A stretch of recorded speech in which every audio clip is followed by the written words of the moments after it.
Quais são as consequências do arrependimento? Vamos lá. A principal consequência do arrependimento é uma vida diferente. A atitude em relação ao pecado muda. Agora, a pessoa não quer continuar pecando. Com a ajuda de Jesus, pode rejeitar o pecado, escolhendo fazer o que é certo. Agora, entra aquela questão sobre a diferença de um cristão para um não cristão, né? Não os é que são e os que não são.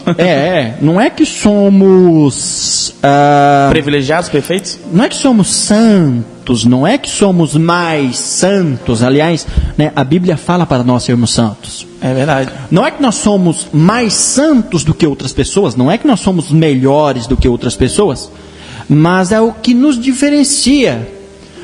Por quê? Porque o ímpio, o mundo, quando se fala no mundo secular, ele está longe de Jesus. E quando a pessoa está longe de Jesus, obviamente, ela não liga com nada, ela vive a esmo. A torta é direito, a torta é direito. E nós vivemos debaixo de uma autoridade, Cristo Jesus. E é por isso que nós não vivemos todo o tempo todo, rejeitando o pecado. E a Bíblia cita sobre a guerra, né? Que é entre a carne e o espírito. Isso é tratado todo dia. E pelo fato de ser guerra, meu amigo, é guerra mesmo, tá?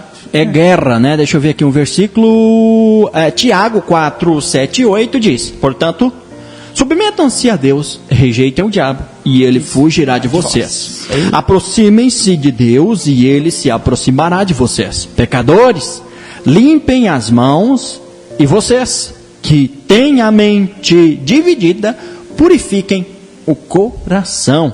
É verdade. Para você, meu irmão, minha irmã, em Cristo Jesus, da rádio e do YouTube, é importante nós notarmos e denotarmos que, à medida que você tem uma vida com Cristo, vira a sua mente, o seu coração, entorna a Cristo, você se aproxima de Deus. E se aproximando de Cristo, Pai, de Jesus o Filho, de Deus o Pai e do Deus Espírito Santo, você vai tendo força e equilíbrio para fazer a coisa certa, né?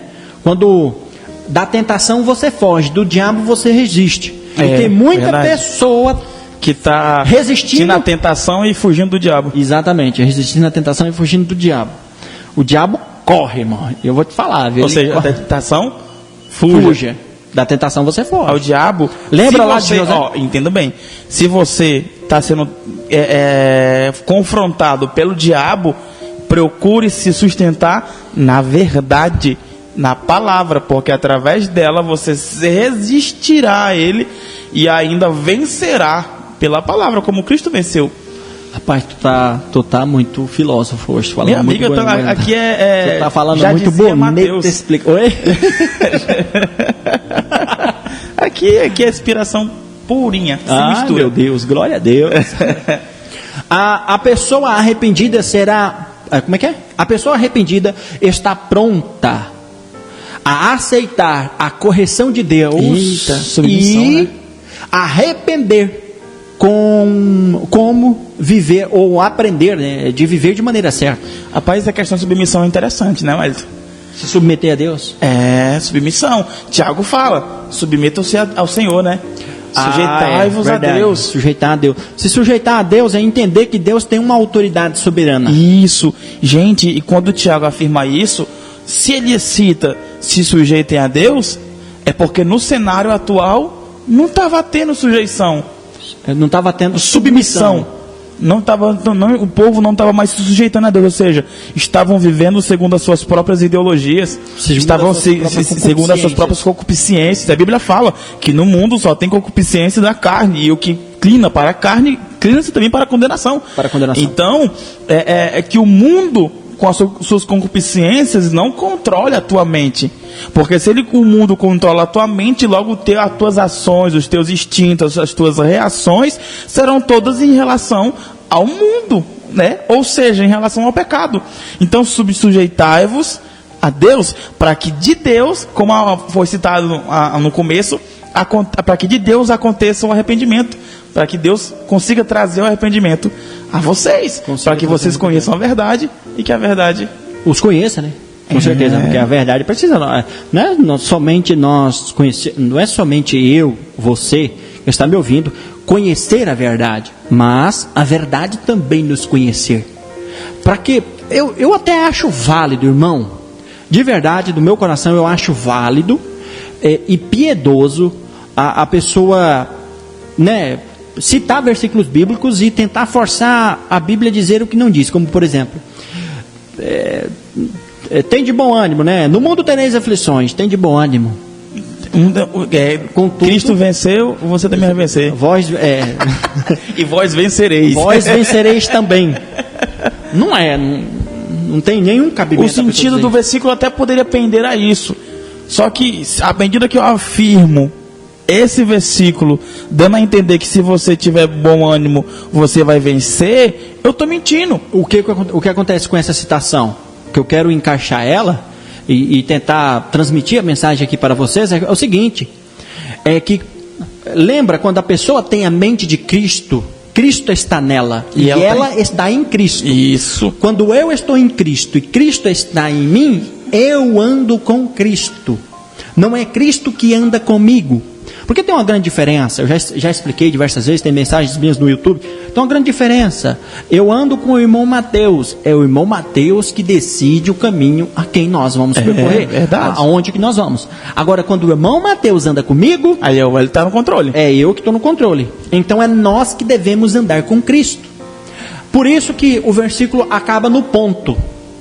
No mundo tereis aflições, contudo tem de bom ânimo, eu venci o mundo. E Cristo fala no versículo anterior, ele cita, né? Eu digo isso para que vocês tenham paz em mim. Ou seja, vocês têm que estar em mim para ter paz e para que através de mim vocês vençam. Em outra palavra, ele está dizendo: fora de mim não tem paz, fora de mim não tem salvação. É o que Isaías falou, acho que é Isaías 43, 11. Vamos ver, ué. Eu sou o Senhor. Estamos aqui. E fora de mim. Como é que é o nome? Acho que é Isaías 43, 11. Dá uma checada aí. Você que está em casa aí, você sabe dessa passagem? Comenta aí. Isaías 43, 11. 43, 11. Vê se é o 11 mesmo. Vamos ver, Isaías 43, 11. Vamos escolher aqui a Bíblia. Eu sou o Senhor e fora de mim não há salvação. Eita Deus! Pega essa tijolada na sua testa. Pega aí essa paulada. Varão. É o que Cristo está falando em Mateus 11, 28. Ó. E tudo combina para o sentido dessa palavra. Se você está em Deus, você é arrependido. Se você está em Deus e Deus está em você, você é salvo. E você nunca vai ver, irmãos, um crente salvo, um crente arrependido, um crente em Cristo se preocupando demais com a vida dos outros, falando mal da vida dos outros. Verdade, varão. Você nunca vai ver. É simples, é fato, né? Isso não significa que nunca mais a pessoa vai pecar. É aquilo que eu estava falando. Isso não significa. A pessoa estando em Cristo e Cristo estando nela, nascendo nela o arrependimento, não significa que ela está endeusada ou como é que é? Divindada. Ou então ela está sendo vetada do erro, né? Isso não significa que ela não vai pecar. Mas significa que ela vai pedir perdão. Essa é a diferença, varão, dos que são e dos que não são. É você se arrepender, pedir perdão e ser perdoado. E foi isso que Davi sempre fazia. Irmãos, leia a história de Davi, você não vai ver Davi cometendo o mesmo erro duas vezes. E pegar a mulher do próximo só uma vez. É esse o segredo. É o que é o mais lembrado, né? Varão, vigia, você que está ouvindo aí, não acumule isso no coração, não. Claro que isso é verdade, né? Que ele cometeu isso apenas uma vez e foi o suficiente para que culminasse a morte do seu filho. Esse é o segredo. Então, meu varão, esse é o segredo para Deus sempre o perdoar. Isso. Ele era um homem segundo o coração de Deus, não porque ele era perfeito. É porque ele entendia que ainda que pecasse, ele se arrependia. É tanto que ele chega a citar: para onde é que eu vou? Se eu for para a caverna, ele vai estar. Se eu for para o fundo do mar, lá os olhos deles me vê. Se eu estiver no céu, lá ele vai estar. Então, para onde é que eu vou? Para lugar nenhum. Eu vou me arrepender que é melhor, né? Vai se arrepender que vai ser bem melhor, né? Isso significa que a pessoa vai doer, mas vai sarar. Se esforça para fazer melhor e luta contra os desejos de pecar.